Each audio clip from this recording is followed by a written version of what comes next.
বা যেটা সিলেবাসে ছিল কোনোভাবে মিস আউট হয়ে গেছে, সেই জিনিসটাকে নিয়ে এখন মাথা ঘামানো খুব একটা উচিত না। সিট অনেক ঘুরে পড়েছে, তো সেখানে বোধহয় আগের দিন পৌঁছে যাওয়াটা অনেক সেফ। যদি প্রথম কোশ্চেনটা একটু কঠিন লাগে, তো সেকেন্ড কোশ্চেনে দেন অ্যান্ড দেয়ার স্কিপ করে যাওয়া উচিত। অ্যাটলিস্ট এই দুটো জিনিস করা উচিতই না, কারোর সাথে পরীক্ষার আগে আলোচনা করা কে কতটা কি পড়েছে, আর কোয়েশ্চেন পেপার দেখে প্রচন্ড পরিমাণে টেনসড হয়ে যাওয়া।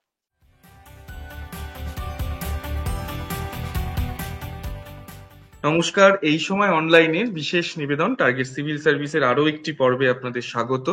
আমি শীর্ষেন্দু রয়েছি আপনাদের সঙ্গে। আমাদের আজকের আলোচনা সিজিএল নিয়ে, বলা ভালো সিজিএল এর একদম লাস্ট মিনিট প্রিপারেশন নিয়ে। সিজিএল যে পরীক্ষা আপনারা অনেকেই জানেন, কম্বাইন্ড গ্রাজুয়েট লেভেল যে পরীক্ষা হয় স্টাফ সিলেকশন কমিশনের, তার যে টিআর 1 এর পরীক্ষা আগামী 12ই সেপ্টেম্বর থেকে আগামী 26শে সেপ্টেম্বর অবধি সেই পরীক্ষা কিন্তু বিভিন্ন ভাগে ভাগে চলছে। আজকে সেই পরীক্ষা নিয়েই আমাদের আলোচনা। একদম শেষ মুহূর্তে যে কটা দিন হাতে আর আছে বা পরীক্ষার দিন আপনি কি করবেন, তার উপরে আমাদের একদম সংক্ষিপ্ত আজকের আলোচনা। আপনারা ইতিমধ্যেই দেখতে পাচ্ছেন আমার পাশে স্ক্রিনে রয়েছেন সঞ্চারী গুহ, সঞ্চারী অ্যাসিস্ট্যান্ট অ্যাকাউন্ট অফিসার, বিজ্ঞান ও প্রযুক্তি মন্ত্রকে তিনি রয়েছেন। সঞ্চারী এই অনুষ্ঠানে আগেও এসেছেন এবং খুব সুন্দরভাবে যারা সিজিএল এর নানান বিষয় নিয়ে আহ, পরীক্ষা দেন, চেষ্টা করেন, তাদের মোটিভেট করেছেন। সঞ্চারীকে ধন্যবাদ সময় দেওয়ার জন্য আজকের এই অনুষ্ঠানে। প্রথমেই সঞ্চারীর থেকে যেটা জেনে নেব, সঞ্চারী আজকের আমাদের এই আলোচনায় আমরা সিলেবাস বা কি পড়বো না পড়বো সেখানে ঢুকবো না। আমার একদম মানে আমার যদি 15ই সেপ্টেম্বর একটা পরীক্ষার ডেট রয়েছে, 12 তারিখ রয়েছে, আমার একদম 15 তারিখ পরীক্ষা, আমি এই লাস্ট হাতে 2-3 দিন 4 দিন রয়েছে, আমার কি করা উচিত? আমার প্রথম প্রশ্ন। এরই সঙ্গে আমার আমাকে আপনি একটু গাইড করবেন একদম পরীক্ষার আগের দিন অবধি আমার কি করা উচিত, সঞ্চারী। নমস্কার। প্রথমে জানাই সমস্ত পরীক্ষার্থীদের আগাম শুভেচ্ছা তাদের সিজিএল এই পরীক্ষাটির জন্য। এবার শেষ মুহূর্তের ক্ষেত্রে আমি একটা কথা তো প্রথমেই বলবো যে কোনোভাবে নতুন কিছু শেখা বা যেটা সিলেবাসে ছিল কোনোভাবে মিস আউট হয়ে গেছে, সেই জিনিসটাকে নিয়ে এখন মাথা ঘামানো খুব একটা উচিত না। বরঞ্চ যে জিনিসগুলো নিয়ে তারা পড়াশোনা করেছে, প্র্যাকটিস করেছে, সেই জিনিসগুলোকে ব্রাশ আপ করে নেওয়া উচিত। ইদানিং যেমন সিলেবাসে স্ট্যাটিস্টিক্সে থাকলেও সেখানে থেকে খুব একটা কোয়েশ্চেন আসতো না, কিন্তু লাস্ট টেনোগ্রাফারের পরীক্ষায় দেখা গেছে সেখান থেকে বেশ কিছু কোয়েশ্চেন এসছে। ফলে এই জায়গাটা একটু খেয়াল রাখবেন। ইংলিশের ক্ষেত্রে যেরকম গ্রামার্স যা যা আসে সেইগুলো তার একবার রুলস গুলো ফলো করে নেওয়া। ম্যাথমেটিক্স এর ক্ষেত্রে লাস্ট মোমেন্টে জাস্ট ফর্মুলা গুলো একবার ব্রাশ আপ করে নেওয়া। যা যা কোঅর্ডিনেটস, যা যা নতুন কিছু অ্যাড হয়েছে সেই জিনিসগুলোর থেকে এখন যত বেশি কোয়েশ্চেন আসে, তো সেই দিকে একটু নজর দিতে বলবো। আর জেনারেল নলেজ নিয়ে সেখানে কিছু বলার নেই, কারণ সেটা তো পুরো এখন সিলেবাস নির্দিষ্ট করে বলা যায় না। সুতরাং যতটা সম্ভব পড়ে নেওয়া যায়, প্রিভিয়াস কোয়েশ্চেন যত দেখা যায়, লাস্ট পরীক্ষাগুলো কোয়েশ্চেন দেখে নিই। আমার মনে হয় সেখান থেকে একটা আন্দাজ পাওয়া যাবে কি পড়বো, কতটুকু পড়বো আর কতটুকু পড়বো না।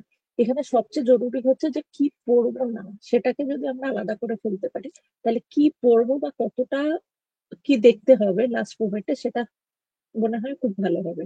আর সবাইকে একটা কথা বলবো, একদম টেনশন টেনশন যেটা হতে থাকে আমাদের প্রচন্ড ভাবে মানসিক চাপ, সেই জিনিসটা যতটা কম হয় তত ভালো। একদম মাথা ঠান্ডা করে যা যা পড়েছো, যা যা প্রিপারেশন নেওয়া হয়েছে তাদের, সেই সবগুলি ভালো করে পড়ানো, এটুকুনি বলা রইলো। হ্যাঁ সঞ্চারী, এই এই প্রশ্নের সাথেই আমার একটা অ্যাডিশনাল প্রশ্নও ছিল। আমি আরো একবার আপনার থেকে জানতে চাই, ঠিক পরীক্ষার আগের দিনটা আমার কেমন হওয়া উচিত? পরীক্ষার আগের দিন আমার তো মনে হয় যে খাওয়া দাওয়া একদম নর্মাল, খুব হালকা পাতলা খাওয়া উচিত, জল পরিমাণ মতো খাওয়া উচিত, নির্দিষ্ট পরিমাণ ঘুম যেন হয় সেটা মাথায় রাখা উচিত। আর পরীক্ষার জন্য প্রয়োজনীয় অ্যাডমিট কার্ড বা যা যা দরকারি জিনিস সেগুলো আগে থেকে গুছিয়ে একবার রিচেক করে ব্যাগে ভরে নেওয়া উচিত। কারণ শেষ মুহূর্তে হয় প্রচন্ড আমরা সবকিছু নিয়ে চিন্তা করতে থাকি, অনেক কিছু গোলমাল হয়ে যাওয়ার একটা সম্ভাবনা থাকে। ফলে আমার মনে হয় শেষ মুহূর্তে একদম শেষ দিনটা শুধু সবকিছু গুছিয়ে নিজের শরীর আর মাথাকে ঠান্ডা রেখে সেই দিনটা কাটানো উচিত। লাস্ট মোমেন্টে যেটুকুনি দেখার দরকার, যেটা মনে হয় একদম শেষ মুহূর্তেও দেখে নেওয়া উচিত, জাস্ট সেইটুকুনি দেখা উচিত। বেশ। এবং এইটার পাশাপাশি পরীক্ষার দিন, সেদিনটায় কি আবার রিভিশন, শেষ মুহূর্তের তাড়াহুড়ো, মানে আইডিয়ালি মানে একদম ডেটা কেমন হওয়া উচিত বা আপনার কেমন ছিল একটু যদি শেয়ার করেন, কারণ এই প্রশ্নটা শুনতে কিছুটা বোকা বোকা হলেও এরকম বহু উদাহরণ রয়েছে কারোর প্রিপারেশন খুব ভালো, সব ওকে, পরীক্ষা কেন্দ্রে যাওয়ার সময় আহ বা গিয়ে হয়তো কোনো অহেতুক টেনশনে বা কোনো একটি গ্রুপের সাথে মিশে জাস্ট কোনোভাবে ডিমোটিভেট হয়ে যাওয়ার মতন প্রচুর নজির আছে। অনেক সময় আমরা বিভিন্ন সোশ্যাল সাইটেও এই নিয়ে লেখালেখি দেখেছি। তো আইডিয়ালি কি করা উচিত ওই দিনটা আমার? না, অ্যাকচুয়ালি এখন যেরকম দেখছি যে লাস্ট কয়েক বছর ধরে সিজিএল বা এসএসসি পরীক্ষার সিট গুলো যথেষ্ট দূরে দূরে পড়ছে। একদম। তো তো সেইটা যথেষ্ট চিন্তার বিষয়। যদি সেরকম হয় যে সিট অনেক দূরে পড়েছে, তো সেখানে বোধহয় আগের দিন পৌঁছে যাওয়াটা অনেক সেফ। কারণ রাস্তাঘাটের অবস্থা বা যানবাহনের অবস্থা এখনকার দিনে যা, সেখানে নির্দিষ্ট সময় পৌঁছানোটাই একটা বিশাল ব্যাপার। যদি সেরকম বেশি দূরত্ব থাকে, সুতরাং আগের দিন সেখানে পৌঁছে দেওয়া উচিত।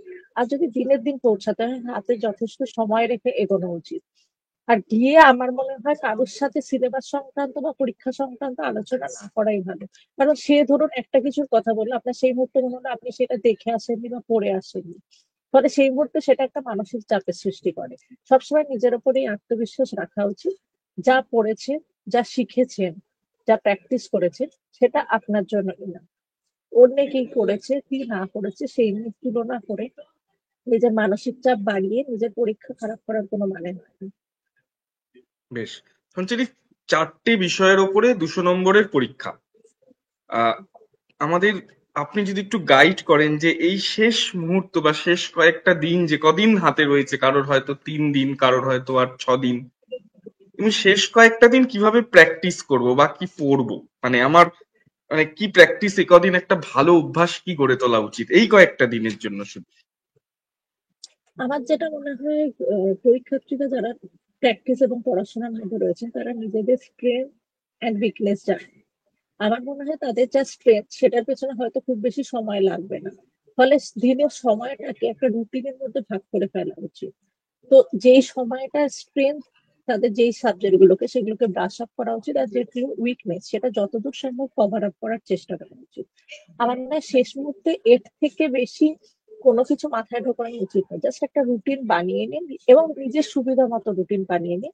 সেটা যদি ভাগ ভাগ করে ফলো করা যায়, তাহলে আমার মনে হয় সবার ক্ষেত্রে সেটা উপকারী হবে। বেশ। আর এই কয়েকদিনের মধ্যে জেনারেল ইন্টেলিজেন্স এবং যে রিজনিং যে বিষয় রয়েছে, আমি আহ, একটা বই ধরে পড়ে এসেছি এ কদিন।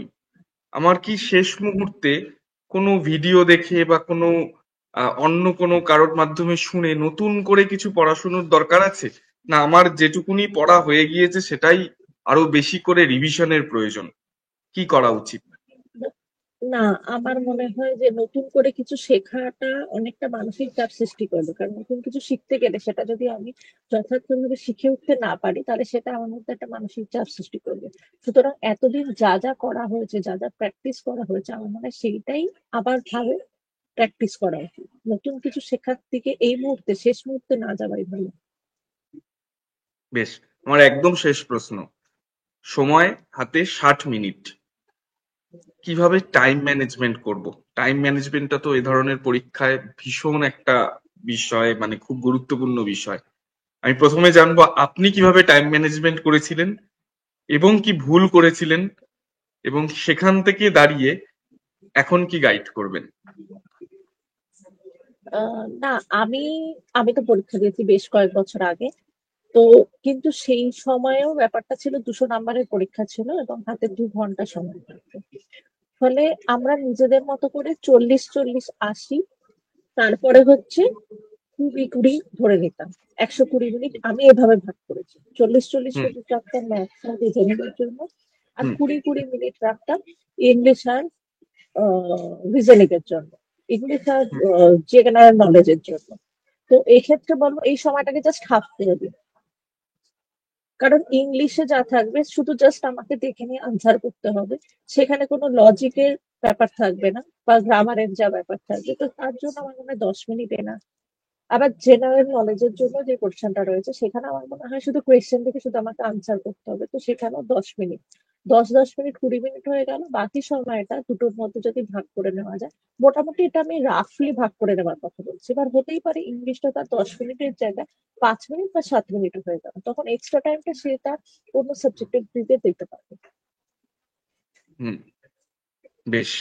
আর এই এই এই আপনার সাজেশনটা কি থাকবে যে এই ভুলটা একদম করবেন না, এই এই প্রসঙ্গে যদি জিজ্ঞেস করি, যে এই ভুলটা কেউ করো না, যেটা আমি আপনাকে ওই যে প্রথমেই জিজ্ঞেস করি। একদম যে ভুলটা একদম করতে বারণ করছি সেটা হচ্ছে যে কোয়েশ্চেন পেপার থেকে ঘাবড়ে না যাওয়া। যাই অনেকেই থাকে যে প্রথম কোয়েশ্চেনটা আসলে সেটা যদি তার অচেনা হয় বা মনে হয় সে পারবে না, তাহলে সে অসম্ভব পরিমাণে মানসিক চাপে পড়ে যায়। তো সেইখানে কয়েক মুহূর্ত নষ্ট হয়ে যাওয়া মানে একটু পিছিয়ে পড়ে রেসটা শুরু করে। তো আমার মনে হয় যে যে কোয়েশ্চেন যেরমই আসুক না কেন, সেটাতে যদি প্রথম কোয়েশ্চেনটা একটু কঠিন লাগে তো সেকেন্ড কোয়েশ্চেনে দেন অ্যান্ড দেয়ার স্কিপ করে যাওয়া উচিত। যেখান থেকে মনে হয় তার স্ট্রেংথ রয়েছে যে পোর্শনটা, সেইখান দিয়েই শুরু করা উচিত। তাহলে আমার মনে হয় মানে ঘাবড়ে যাওয়াটা, প্রথমে একটা কোয়েশ্চেন থেকে ঘাবড়ে যাওয়া বা কারোর সাথে আলোচনা না করা, এই দুটো জিনিস আমার মনে হয় মেনটেন করলে মানে অ্যাটলিস্ট এই দুটো জিনিস করা উচিতই না, কারোর সাথে পরীক্ষার আগে আলোচনা করা কে কতটা কি করেছে, আর কোয়েশ্চেন পেপার দেখে প্রচন্ড পরিমাণে টেনসড হয়ে যাওয়া। এই দুটো জিনিস না করলে আমার মনে হয় সবার পরীক্ষা ভালো হবে। বেশ, অনেক ধন্যবাদ সঞ্চারী আপনাকে, এবং আমাদের যে সমস্ত আহ, দর্শক রয়েছেন তাদের প্রত্যেককে, যারা সিজিএল এর পরীক্ষায় বসছেন, সিজিএল এ বসছেন, তাদেরকে অনেক শুভেচ্ছা। এবং এই সময়ের পক্ষ থেকেও তাদেরকে আগামীর শুভেচ্ছা। পরীক্ষা সকলের ভালো হোক। এরকম আরো অনুষ্ঠান দেখতে অবশ্যই চোখ রাখতে হবে এই সময় অনলাইনের বিশেষ এই নিবেদনে। আর ভালো ভালো খবর পড়তে গেলে অবশ্যই উল্টাতে হবে এই সময় সংবাদপত্রের পাতা। শেষ করছি এখানেই। আবার আরো একটি পর্ব নিয়ে আগামী সপ্তাহে দেখা হচ্ছে আপনাদের সঙ্গে।